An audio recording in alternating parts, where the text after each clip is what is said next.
Duh. Uh, hello, everyone. Hello. I feel like it's so fitting of today. Morgan, do you know what today is? No, it's nothing special. That's the Uh, answer, right? It's nothing special today. International Move Out Day. No big deal. No, definitely not. But it's Canada Day, right? Yeah.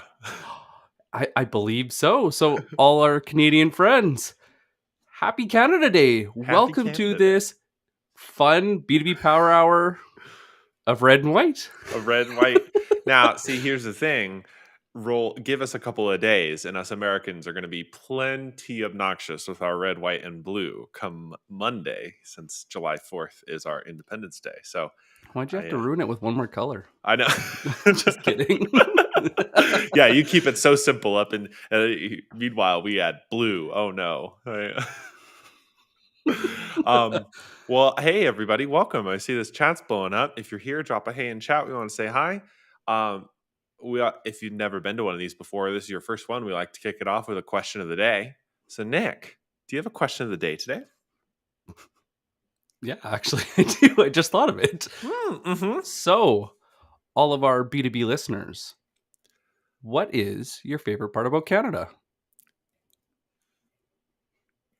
Imagined or real?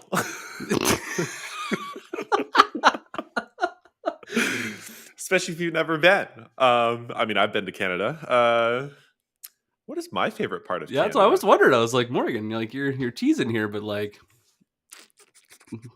let's hear. Well, there's something that's like economic, and then there's something I genuinely I think Canadians are great people, and they're I've never met a Canadian who I didn't like. So there's that. Um, you know, I'm sure you met plenty of Canadians you don't like, Nick. Sure, that's the reality of actually living there. um, yeah, I mean, as an American, I feel a little envious as somebody who works for myself that I have to pay for private health insurance and you all don't. But that's maybe something for another day. You also get access to the doctors faster, so I feel like There's it's some somewhere trade in this, like, offs. Yeah. yeah. I Maple saw syrup, I saw solid. maple. I don't know if Tim Hortons is something I celebrate about Canada. I feel like it's something that's like there. I don't. I feel the same way about Starbucks, so it's all good. Okay, yeah, I was totally bad. It's Starbucks, yeah. What else we got?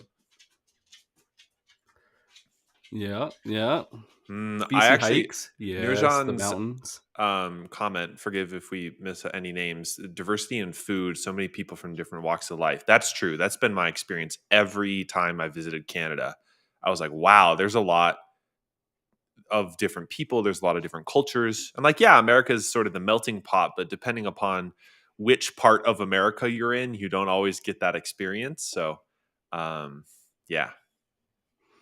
How I about you, agree. Nick? What's your favorite part of your country? Space.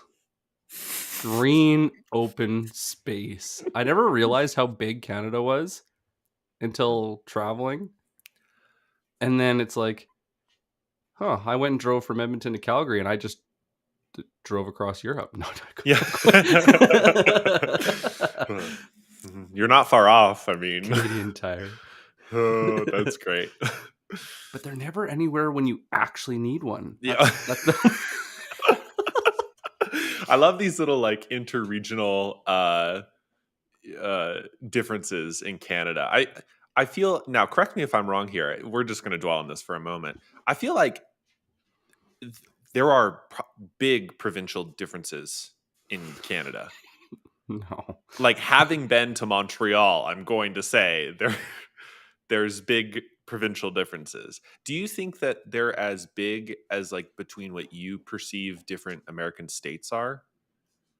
No, just it's all the same things, just Yeah. different scales of severity. Okay. BC doesn't talk to Alberta. They're mad about their gas prices. We're mad Yeah. about gas prices. Yeah. They feel the federal government doesn't listen to us. They feel like the federal government doesn't listen to them. It's the It's the same same stuff. conversation, different Northern style. Yep. Totally. Well, Okay. I'm loving this chat this morning. Thanks for blowing up comments. Keep it coming. If this is your first time here, this is your power hour as much as ours. We love questions. We love comments. We love insights. Drop them in chat as we continue to go through today's topic, because today is about commenting. Who I does know. that? What? Surprise! In case you missed the title, how to book a meeting with anyone in the comments. Nick, I was actually talking with a sales rep the other day, and they were trying to they were trying to figure out how to start with LinkedIn. And of course, it's just something we hear all the time. And they had their profile pretty well dialed in. Nice, nice. It was getting there. It was good. And so they had shot me a message, since I post a lot of content, and they said, "Well, how do I get started with content?" And I was like, "Whoa, whoa, whoa. Hold the horses. That's not where you need to start. Let's start with comments." Because comments, I feel, are the highest leverage point on LinkedIn. It requires it and leverage in terms of effort to reward. Like, it's a little bit of effort and it can generate a ton of reward just through commenting. And we've seen that in our own experiments, right? I mean, comments are where it's at. But it's like that like sleeping giant that you Mm. don't really give much credit until you have one of those holy crap moments. And honestly, we can even start with one of my favorite stories is how do we get most people on the podcast, Morgan? Comments. There's a lot of really big names that have blessed our podcasts Hmm. and have, given us all this great wisdom. They weren't paid. We didn't DM or like hit them up with like personalized DMs or like InMails. It's just been a blend of comments. It's on and like surprisingly large accounts, in all honesty, that we've been just able to generate conversations and create engagement, create visibility. So, where do you want to start today, Nick? Comments are So important, great, but like, where do you want to start? I think there's 3 different levels. So when you think about commenting, you should do it for one selfish reason to start, and that is to know your audience. Hmm. So for you to be the person that knows your audience better than anyone else, because guess what? That can go with you to any company, and that knowledge is highly coveted. But how the hell do you do that? Mm-hmm. We've been researching clients for the past couple months to go and do projects, and it's funny. You go into the comments, and you're like, well, how in the comments? Well, everybody follows someone for their knowledge, for their industry information. Who are those trusted sources? That's part one. So Mm-hmm. this is the influencer strategy. Mm-hmm. It's part one. And that doesn't take that long from a part one. So, from a tactical perspective, to get to know your audience, you're basically finding trusted voices on LinkedIn that your target accounts follow.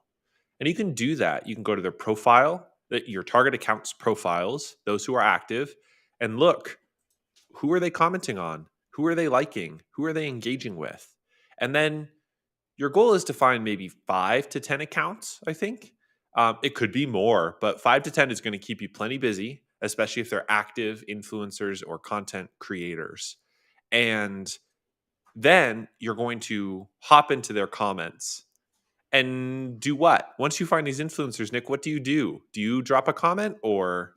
What I used to do is I used to just drop a comment and then go away. Hmm. And honestly, there's no value in this. There is to a certain degree, but this is like the Pareto principle of 80/20. This is 80% of the work. But if you add a little extra step, and this extra step is go through the comments. And the thing is, you don't actually want to post right when they post. You don't want to go and jump on their post right away because you want more people to comment. And what you do is you're looking for people with the right titles of your ICP and personas and trying to think of their mental model. What's going on in their head? How are they thinking about this? Does it align with what I think about this? Where's the difference? How are they thinking about the market? Does it align with what we think about as a company? How does that align with our product roadmap? And this is when we become the detective. This is when, this is how people like Brandon were born, Brandon Flaherty. Like, It's that strategic thinker. You're designing that sales process, that buying process, by thinking about how people think about what you do. And Mhm. so, what questions are they asking? I wonder why they're asking that question. What are they thinking about that's leading them to there? Is it a project they're working on? Is it a trouble in their workflow at work?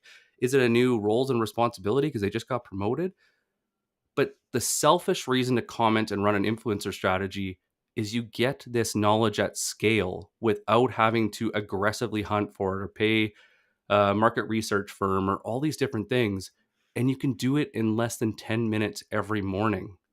All you got Yeah. to do is follow 3 to 5 influencers, spend 5 minutes or less on each one, go through, look for those comments that match. And if anything gives you that aha or really catches you off guard, write it down. I was just about to say, pro tip.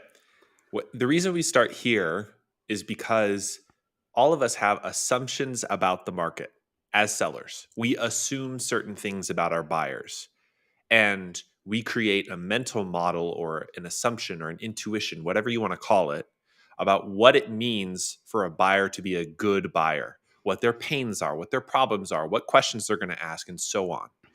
What Nick is pointing to is you can do all of your market research in quotes just by looking through comments from your ICPs on these trusted influencer accounts. And just clarification before this pro tip, we're not talking about Gary Vee. We're not talking about celebrity influencers on LinkedIn that have millions of followers. We're talking the 10, could even be 5,000, but 10,000 to 50,000 sort of follower accounts. A lot of people who have a good audience, who have a community in the comments. So you're going to get enough of your ICPs to engage. And that can depend on the industry. There's no hard and fast rule here.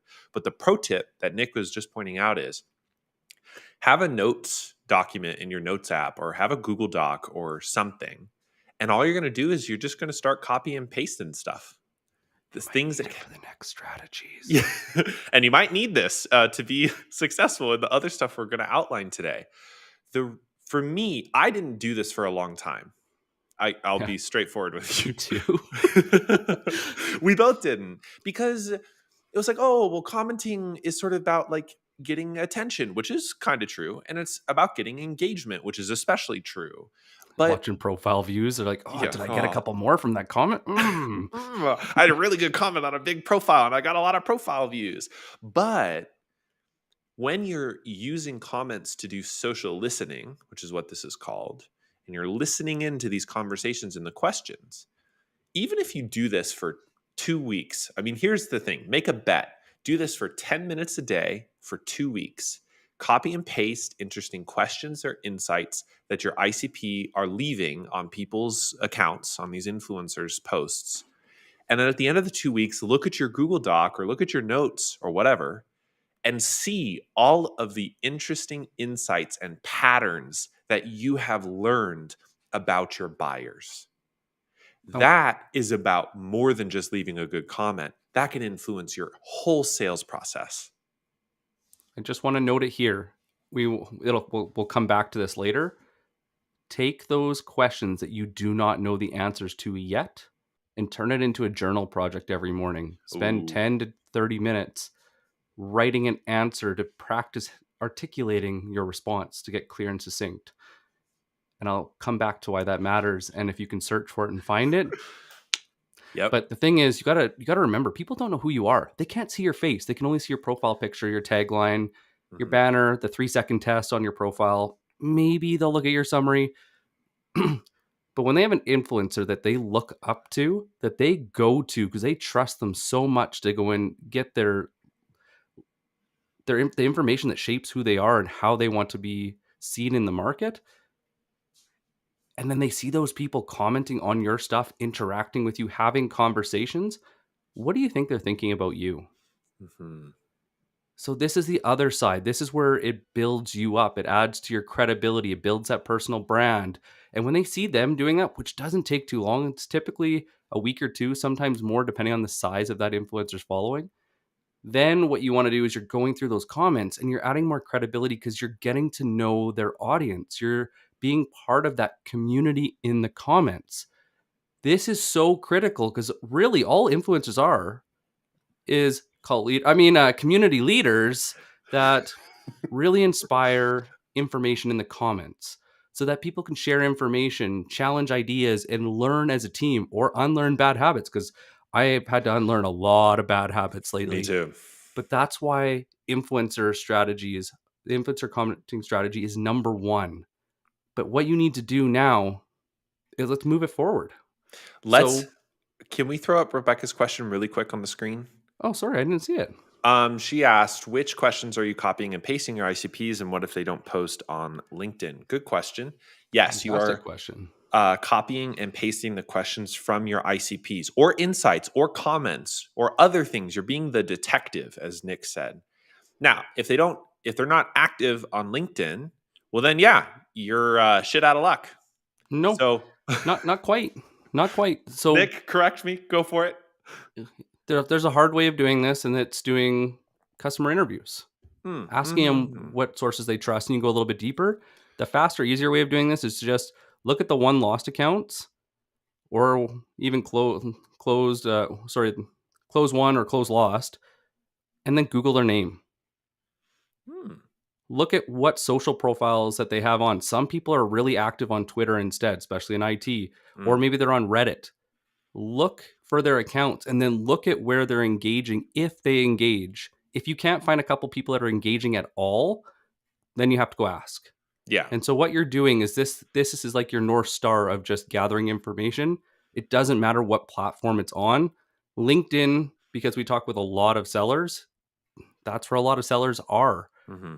So, and you can even go and look at sellers and ask because they love to talk. So they're a Yeah, great you beat resource. me. You beat me to my follow on to the SOL answer. I was just being blunt. Sorry. All good. There's so much more out there that we can learn about our ICPs, not necessarily just on LinkedIn comments. We're just using comments today. Okay, Nick, what's next? Okay. Jeez. Okay. Sorry, I'm hitting puberty again. We're learning so fast that my I body just know. can't keep up. So the next big step is putting it into action. So you have this knowledge, this insight that can change the game for your customers. And so now you're moving that step forward. And as Morgan had hinted at earlier, it's called social listening. So we've thought about these problems and why they come up, but we also have the exact phrasing they used to ask their question or to state their problem. Now go find it. Hmm. So take those pieces, whether they use hashtags, whether they use just actual phrasing, put it in quotation marks, do a hard search on LinkedIn, just LinkedIn organic. Just search for it. See if you can find those conversations happening right now. Because the hardest part about sales, and nobody talks about, is it's about change management. And have you ever talked to your spouse or a friend or someone and tried to tell them they were wrong when they very much did not agree? This is what we come up against in sales when we try to force people down a road. Hmm. This strategy, the comment strategy of social listening, is about finding people that know there's a problem, they're feeling it. They may not be able to articulate it well, but they're like, I'm really frustrated with how many cold calls it takes to book a meeting. What is that telling you? What is the core piece of that problem? Where is it coming from? This is where our detective work comes in. Is we're going through and we're like, I wonder if it's their messaging, if it's their account list building and prioritization. I wonder which one it could be.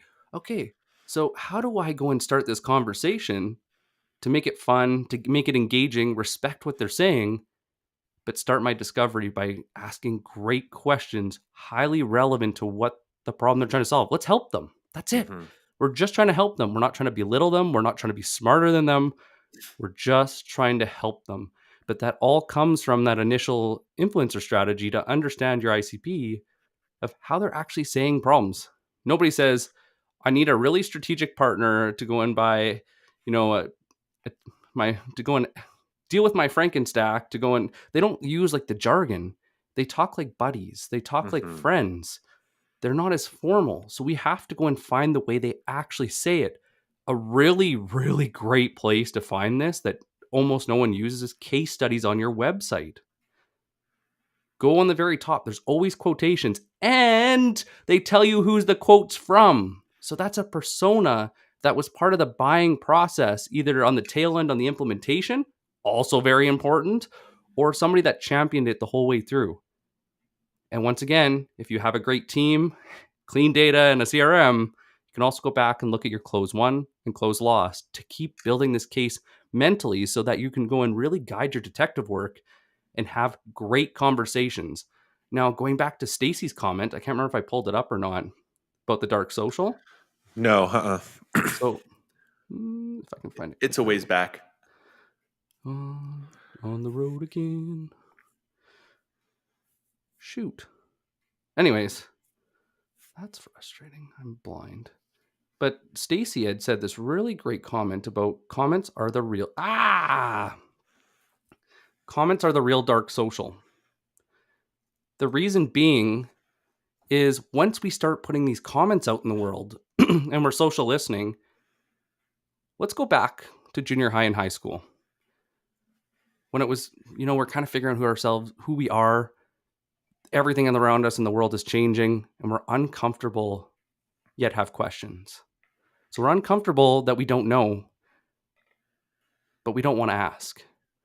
So we're sitting there in the background listening to this information because we want it. Sometimes we want it, and we don't want to ask that question. But then you get somebody in the class that finally bucks up and they ask that question that you've been wondering. And you're like, oh, thank God they asked it because I was wondering the exact same thing. Well, the real dark social comes in is LinkedIn and every other platform rewards comments because it's engagement. You're continuing the conversation on the feed. So Morgan, why is that so important? What do you like in It's okay. general? But like the algorithm likes it, so it spreads it. But like that kid in class that asked the question when everybody was listening, is that a lot of LinkedIn are lurkers. About 90% of LinkedIn are just hiding in the background, just consuming information. They're not yet engagers. Only about 9%, give or take, kind of depends on who you ask and the flavor of the month. But it's like 9% are engagers and only 1% are posting content. So you are doing the brave thing that people look up and respect you for because you're helping answer those questions that everybody has. But the thing is, as soon as you start commenting, your followers, their followers, and anybody else in that comment stream sees it. So this has a magnifying effect. So in sales, we always get taught to have one-on-one conversations. I'm just talking to you guys. I'm just talking to Morgan. But because we're doing this live, it is now I'm talking to all of you. Mm-hmm. When we're doing comments, we're talking with one person, but everybody can listen in. So this is how you work smarter, not harder in sales, so that you do this in the morning, set yourself 30 minutes. When you're running meetings, when you're cold calling, when you're emailing, doing all the other admin, anything else in your job, this is working. This is churning. People are thinking about it.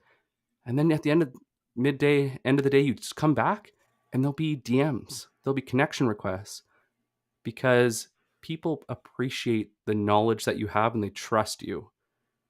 Mm-hmm. And this all came from the influencer strategy, knowing your audience really well, and those really tough questions that somebody brave asked. Now you turn that into how they're communicating a problem in a post, finding that problem because they know it's there, they just don't know what it means. And you're helping shine some light on it so that they really understand what's going on so that they can do something about it. Not pitch, because they're not there yet. They're asking about the problem because they don't know what's going on. So they need to feel understood. They need somebody to explain it. And then we got the solution. Beautiful. I don't want to skip over something really quick, which is like briefly mentioned. Finding these conversations is what's called a Boolean query, which is a very fancy way to say you're doing a hard search. And what Nick is pointing to is you take the phrase, I don't know, social selling, if you take the phrase and it's a couple words or it's a sentence or it's something that you see come up a lot, you put that into the LinkedIn search bar with 2 quotes around it, and it searches for that phrase instead of each individual word. So you can get a more specific list of posts that you can comment on or that you can work with to do more social listening or figure out if it's worth engaging. And on that, you can, if you do this on LinkedIn, you can sort by latest posts, you can search by author, you can search by industry. There's a lot of ways to tailor the comments and the conversations that you're creating on the Still a pain in platform. the ass on LinkedIn. I mean, it's a total pain in the ass. So we laugh about this all the time. It's not super easy, but it's important you start with the hard search with the quotes around the phrase, because otherwise you're going to get a bunch of different posts, a bunch of different fluff that has not an exact match and is going to be all over the place. So that's an important place to start looking for those conversations. I just Oh, wanted to make sure we didn't lose that. and sort by recent, not relevant, is something Yeah, that it's is, like latest or top is what you can yeah, sort latest by. or like top. So you'll go Sort like by sort latest. by. Oh, there's so many times I'm like, man, nobody's posted about this, but yet everybody's talking about it. Like, why can't I find it? It's because I had the wrong search. So Yeah. if you guys have any questions, please shoot us a message. We have failed at this miserably. I mean, we have like dug into the psychology and like asked the no. No, You- we've just literally done this for months and fell on our face for like 6 of them, and now we have some results based on what we were doing. And I love Mhm. Terrence just dropped, I just did this for SalesNav manufacturers. Yes, the hard Boolean queries, exactly. So it works And well you on can do it for SalesNav, titles too. and you can do it for titles as well. There's lots of ways to search for that exact match phrase, which transforms all your social listening time into something that's useful, right? I will go and add, Terrence, you can also add like capital letters and, Oh, yeah. capital letters or, capital letters not. So and it'll be different searches coming together, or is one or the other, and Either not is or. it excludes it. Which hmm SalesNav does that for you, but you guys can do, you can go and play with this. It is well worth your time. But funny enough, this is what we're talking about next. So, Terrence, thank you. But Yeah. one thing I want to say, because I Mhm. think this is really critical, because I get asked this question all the time: how Which can you sell your service product to a company agency which are already using a good service? There, let's be honest. There are a lot of great competitors out there. mhm. But if somebody did their job right, yours should be different, even if it's just by one way. And so, if you want to do the really hard work, strip your product down to what is the customer actually getting? How is it delivered? How long does it take to see value? Why is it more pricey? Why is it cheaper? Stop. Features and benefits are garbage. Nobody cares. The one I received these, and I never actually realized it until I was put into a buyer seat and got to see it on the other Oh. side at Mhm. scale. Mhm. The two biggest things that come to my mind when I get InMails is so what? And why do I care? I don't have that problem, right? So what you need to do is strip it down to find the value, how it's felt by your customer. Look at where you differ. If I see one more pitch that says we're strategic, we Oh gosh. partner, we're, because the question is, if you weren't those things, would you even have a job or exist? So cut Right. out the crap. What is the real value when it comes to a competitor? Because honestly, sometimes it's better to let a competitor have something because you're not the greatest fit. So you're not going to get referrals. You're not going to get long term business. So your franchise as a seller, is the way I like to look at it, is you're creating more work for yourself because they're going to call more because they're upset. CS is going to hate you because they're going to be always trying to go and get more out of them or a customized product. So you have to really understand why people choose you. Mhm. And if you want to do this the hard way, but really invest in yourself, do a win loss analysis.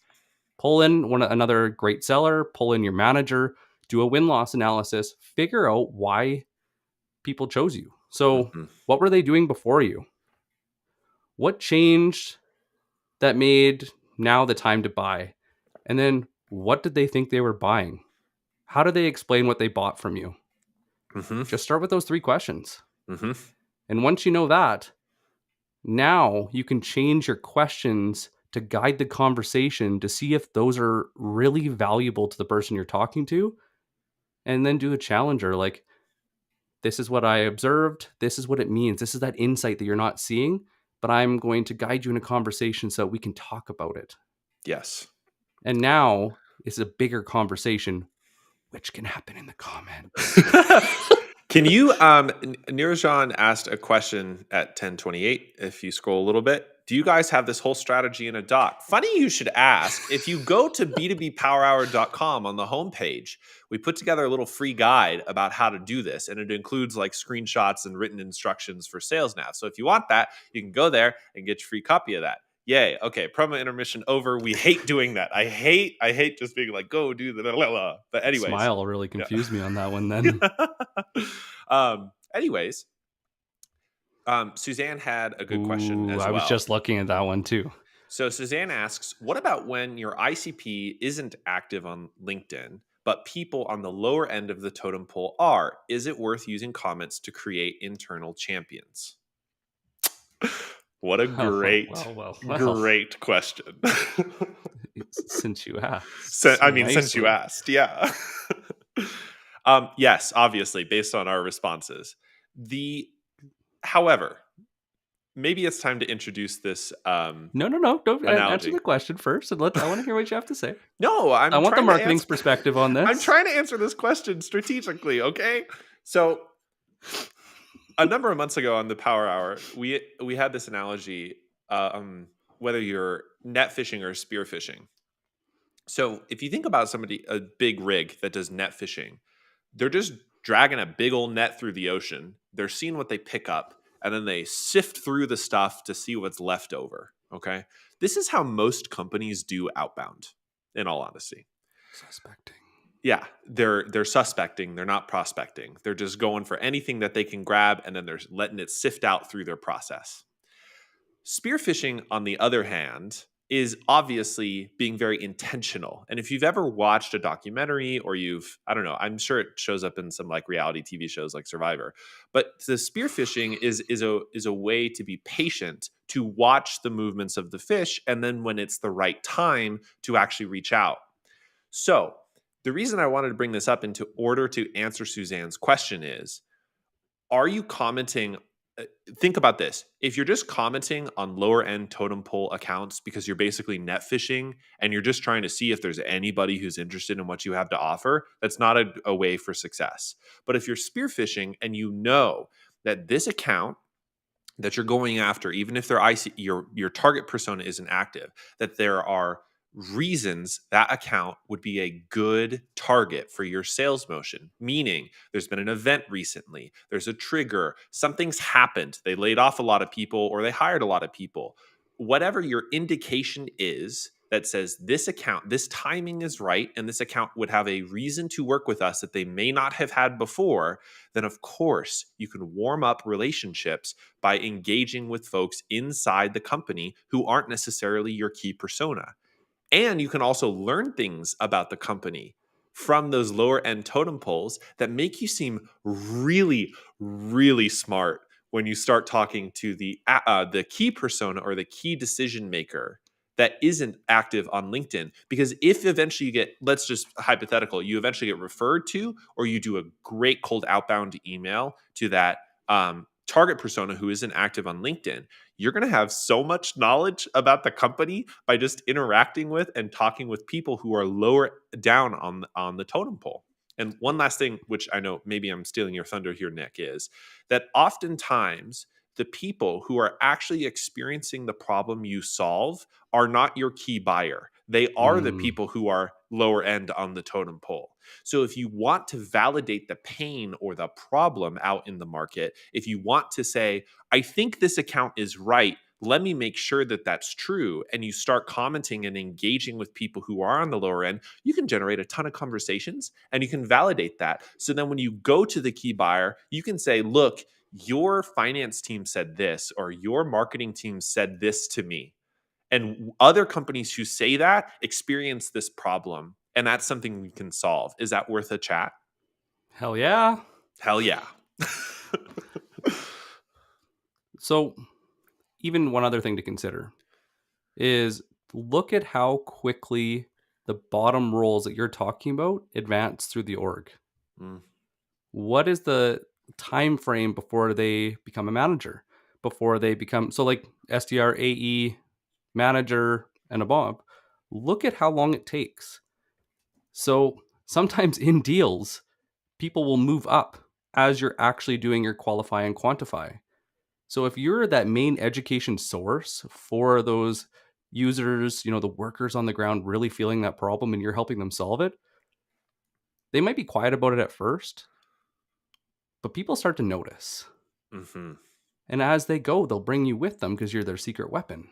And you'll have to eventually tell people about it, or they'll find out on their own. And so what happens is this works through the orgs. You're earning trust and credibility without actually ever talking to them. Or maybe it is because you're talking because you're using comments. Mm-hmm. And so you can do all this qualification and then quantify their problem and understand what you're really solving.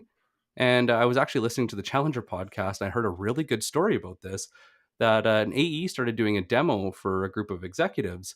And after the executives left the meeting, the exec turned to the other exec and said, my God, it was like he was reading my mind. Every single thing I had on this list, they Uh-huh. covered in that demo. But what they didn't know is somebody had been doing discovery before with another exec, going through and finding those. That doesn't have to wait till there's a meeting. You can start this in comments. You can start this going bottom up by fact Yes. gathering if you can't find this, because not every company is public. Not every company has an investor report that you can go and figure out their key objectives and then tie to it by that problem that they don't quite understand. Mm-hmm. So this is Mm-hmm. a fun strategy that pays dividends, and the better you know your audience and how quickly they're growing is just how quickly that works. Mm-hmm. So, what we've covered so far is an influencer comment strategy, just like regroup before we get to the next stage. So, because we've covered a lot of ground so far, there's an influencer comment strategy. You're finding trusted voices in the space that your ICP engages with, and you're using their comments to learn about social listening or do social listening, learn about your audience, gather insights, and turn those insights into searches and comments in order to build up the case, to build up more questions, to build up more insight, to tie it back to your overall business case. So, Nick, what's next? I think one thing that I will just mention here, I Hmm. have those as two different 30-minute time blocks Great clarification. Yes. because it was too much for me to go and do enough meaningful work in just one 30-minute time block. You can try. Hmm. You just got to go and set limits, work within them. But that is two different 30-minute time blocks at different times of the day. Hmm. Or different times of the week too.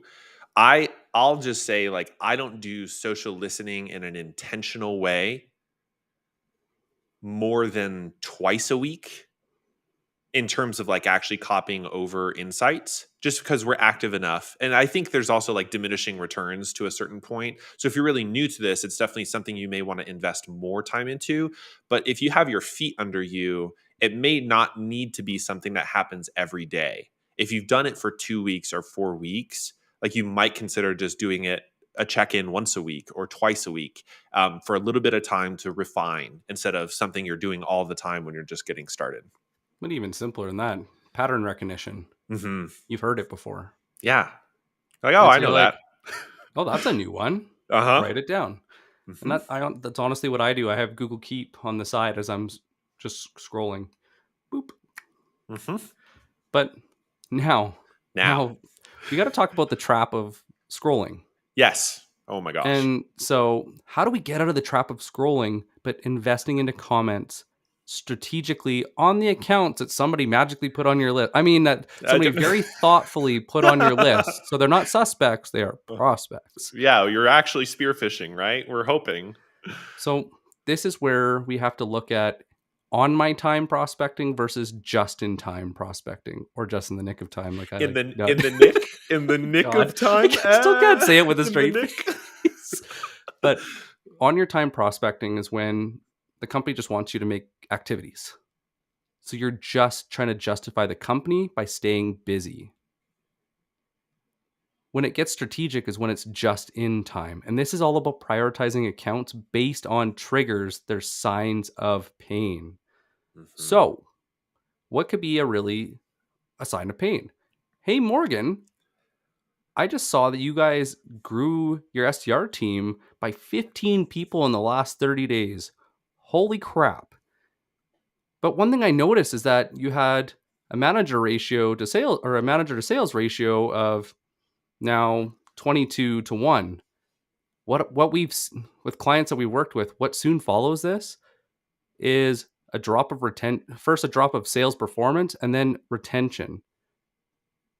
Interested in discussing? But Mhm. all you're doing is you're looking at triggers, those signs and symptoms like a sneeze, a cough, watery eyes, whatever it is that Yeah. leads to your ailment. But My what are stomach those? hurts. Yeah. But what are those signs and symptoms? But remember, when we went back to the first two comment strategies, we were looking for signs and symptoms, but we were trying to find them in conversations.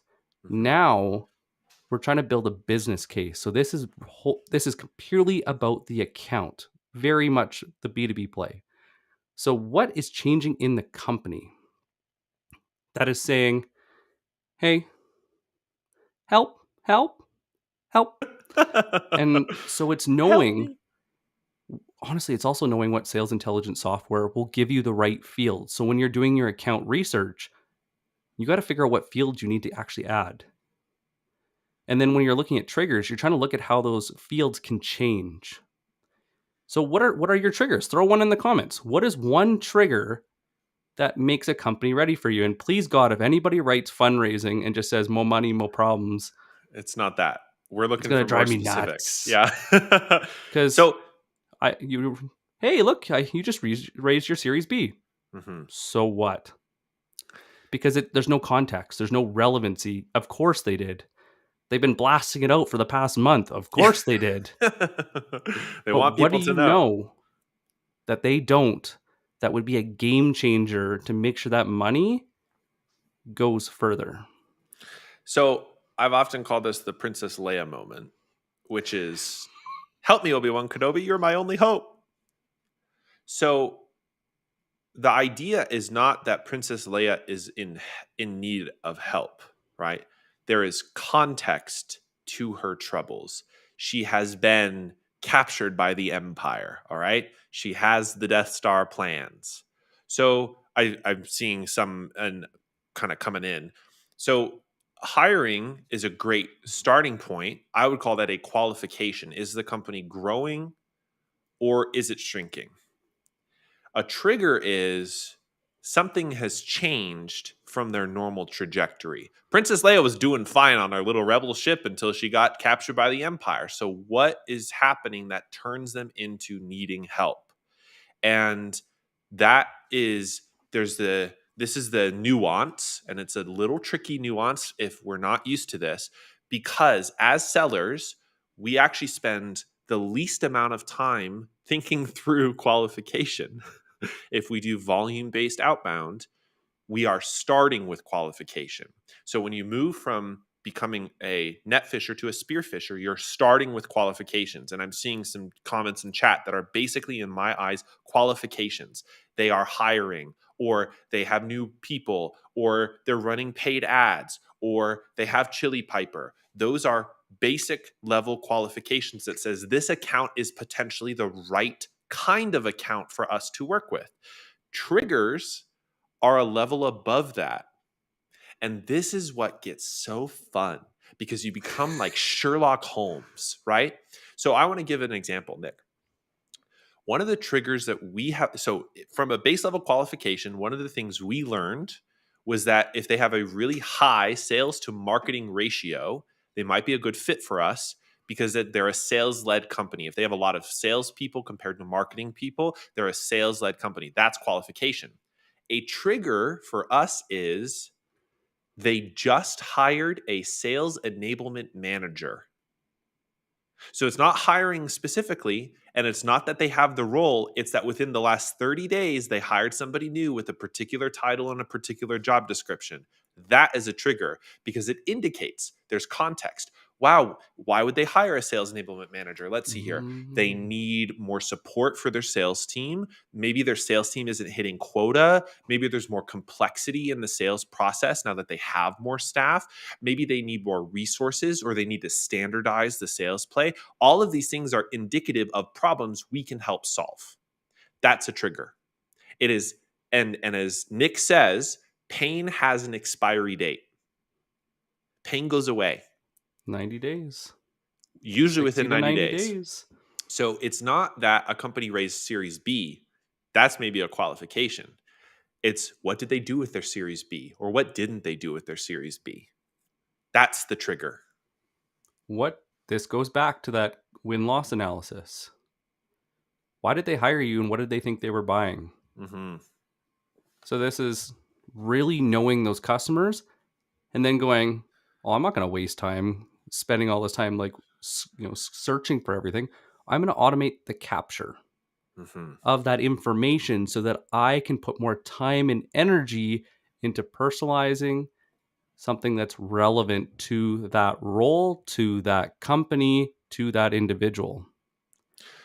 And I just want to, I think Greg had previously asked, because we're time, we need to move on with comments. Triggers are a thing we've talked about a lot on the B2B Power Hour. So if you're looking for more resources, you can find many episodes on the podcast recently. Another one called How to Book a Meeting with Anyone on LinkedIn. There's another one called Direct Outreach Strategies. You can find both of those on YouTube or on our podcast. And we dive into this in more detail. But the only reason I'm pushing Nick is because I'm time sensitive and I want to get to the most crucial question, which I hear a lot, is how do I do this in the comments? Like I could send a DM or oh God forgive me, I send an InMail. But uh how do you how what? We're supposed to do this in the comments, Nick? Terrence, what you could be looking for is just do a Boolean search for human resources or Mm-hmm. human resources director. And then what you do is time, there's under, can't remember which one it is, but it's time in role. So how Mm. long have they been in the role? Do 6 months or less. Mm-hmm. And unfortunately, LinkedIn doesn't let you dial it in that perfect, but that's a good way of doing it. If you're following the accounts and you have account lists, it'll tell you that they hired a new director or decision maker. Just take a quick peek and see if it's in those roles that you want. That's why save searches, account lists, and lead lists save you time. Mm-hmm. In Okay, Sales sorry. Navigator. Morgan, you had a great question for me. How do you do this in the comments? Like how do you actually do how do you do the meeting booking thing in the comments? Like we're not talking about some DM like, "Oh, hey, do you have 15 minutes of time or whatever?" Right? So it all, I'm gonna tell the origin story because I've never told this to anyone, but I reached out to someone and I got such a horrible response because I did the typical thing of I asked for a meeting and they Mm. got really mad at me. Even though I had done my research, they got mad. And I'm like, well, what the hell? What happened? But it made me think. It made me rethink my approach. And I found a really good question that I take into account every account that I target. I tried to go and spit it better and I'm Yeah, like, shit, I lost it. But anyways, it was good. It was a good try. I liked it. how do who in this company needs to know I exist and what do they need to know before they can buy Mhm. are the two questions.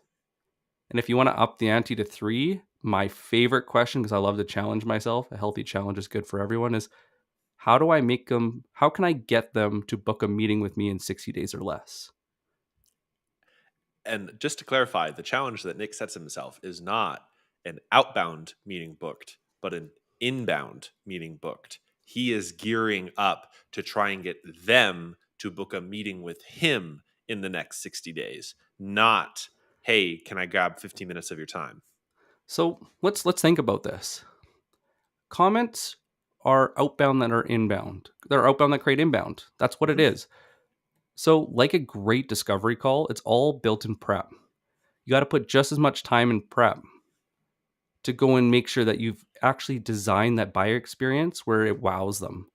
So, what would I need to do if I'm targeting my top 5 accounts this week? And I know those personas very well. I've read their job description, so I know what they're accountable for and how those problems are felt. So, how can I support myself when I reach out to these people that I look really credible with comments? Because my tagline matches. Well, what happens is if you have your profile tailored to them, so it passes that 3-second test and they're like, this is someone I should talk to. The next thing they're going to do is they're going to look through your content. Mm-hmm. So, what would you want to say to them in that comment? If you could just blah, like everybody does in an InMail, but make it very strategic, what would you want them to know?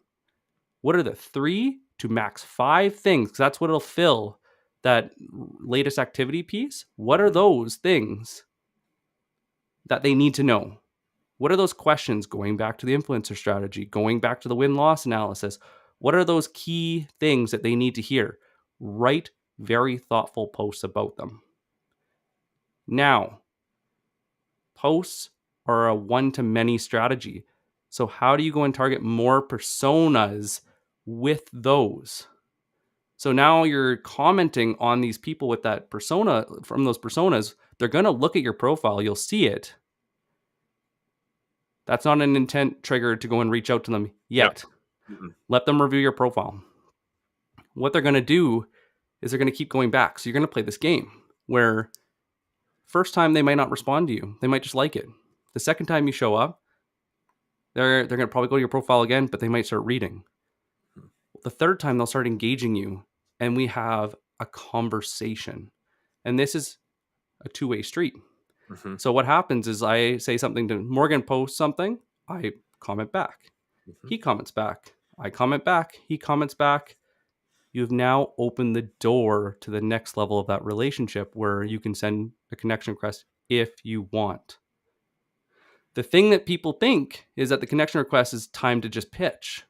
But the biggest part about a connection request is now they are part of your following. So now they will see your content on a daily basis. This is why social selling is a little bit marketing and a little bit sales. Right. So you're providing yourself air cover. So you want to have those posts already kind of designed as a campaign where you're posting. So now when you connect with them, you're continuing that conversation from the comments into the DMs. But what happens? What happens when you go and get a response in the DMs is it tells the algorithm that you're highly relevant to that person. Mm-hmm. And I'll tell you guys, top of feed is top of mind. Mm-hmm. And so now you're got yourself high up on the ladder. They're seeing you, and now you're doing all these conversations, and they're responding to you faster. They're getting deeper and giving you more private information in the DMs. What do you think this is signaling? What would if you're being curious of why this is happening and that you have this feeling, why do you think this works? What do you think could happen now? Mm-hmm. Well, this is where a lot of sellers will call. So a lot of sellers will start asking bigger questions and keep working their discovery, which is cataloged all in the DMs for you. Copy and paste so you don't forget. Mm-hmm. You keep moving this. You call them, they know you. It's not a cold call, it's a warm call. They know you. Mm-hmm. Or you're asking bigger questions and you get to a point where those questions are too big to be responded in a text message, because that's all DMs are, is a text message. But this right, as Zoe so beautifully put it, is that messages in the DMs are earned from the conversations in public. So we gotta own the comments, or else we're making a bigger struggle down the road. Right. And I apologize, your LinkedIn privacy settings don't let us see your name. Somebody had asked, like, most of my network is salespeople, but I sell to IT. How do I post for IT but not bore my sales connections?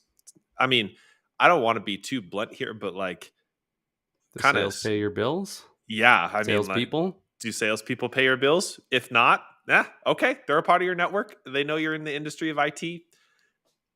Post stuff for IT. But let's clarify something about what Nick just said, which I find really important. We know plenty of people who can articulate an insightful, a curious, a wonderful comment and book meetings just off of that comment because it's well articulated or it's well timed. And the important piece is if you're actually spear fishing instead of net fishing, and you're doing roundabout conversations in the comments. And again, the first time you comment, you may get nothing. You may only get a like. But if you consistently show up on active people's or Nick, I don't know if we mentioned this, we tie in the influencer strategy previously, and you're commenting on ICP comments on your influencers. So now you're taking all your social listening info and you're jumping into the comments of these influencers, you're finding your ICPs and the questions they're asking, and now you're kickstarting conversations with them in the comments. That also means that you can kickstart conversations without them having to post content, the ICPs who are active in your influencers. So all of these together mean that your content is simply another gateway to get to know you. And it works at scale, which is nice, as long as it's well done. But comments are the gateway for initial engagement and trust because people don't want to get your DM. People don't want to get your InMail. Here's the If they thing. don't know you. I posted about this. I just want to clear the air. Some posts took off about nobody wants InMails, and I got a lot of flack for it. And here's the thing: you may be able to run an InMail strategy, and now because Will Allred challenged Nick and I to figure out InMails, we may have to figure this out. But InMails are a low trust environment. InMails are as low trust as cold email, and if you comment first and you build engagement and then they view your profile and then they look at your content and then they engage in your content and then you have another conversation in their comments, that is a high trust environment, which means that getting to a conversation, asking more insightful questions, challenging them on preconceptions, however that works in your industry, that means it is far easier to get a meeting with that person that's actually meaningful instead of the low trust environment where you basically burn your TAM in order to get some small percentage of response. So, one thing I just saw on here was, where is it? Oh shoot. Oh, actually, you know what? I'll go back to the IT question. Okay. Who routes in? How do you route into the account? Do you go direct to IT or do you go to sales in IT? Mm-hmm. If you're in sales and IT, this is getting strategic. This is thinking about it before you do it, so you have a roadmap of how you're getting into the account. If salespeople in IT are your best route into the account, go ham. Go ham. Go right for them and do that. Or I'm going to tell you a secret. I have other interests other than B2B sales. Wait, you're a human, Nick? You have other interests than work? So instead of posting about it sometimes, I just go talk to people about it. So you can comment and have fun too. So I'll talk to people that are about brewing beer because they have an interesting perspective on it that I never considered. Mm-hmm. So even though you love sales, if it's not paying your bills, if it's not really part of your brand, it's just something you have to make a strategic choice because part of strategy is what you say no to so that you can go deeper into what's actually working. And to Jacob's, Less, oh, but sorry. better. Yeah. Oh, you beat me to it, you bugger. But Jacob's question is essentially asking if funny, playful comments are kosher. And uh, of course, actually, I would say, I mean, I have I would highly recommend using emojis if you have a dry sense of humor like I do because sometimes it's not clearly communicated. Like you got to make sure that they are in on the joke. That's the most important piece. We've never screwed that one up. We never screwed that one up, Nick. Oh, No.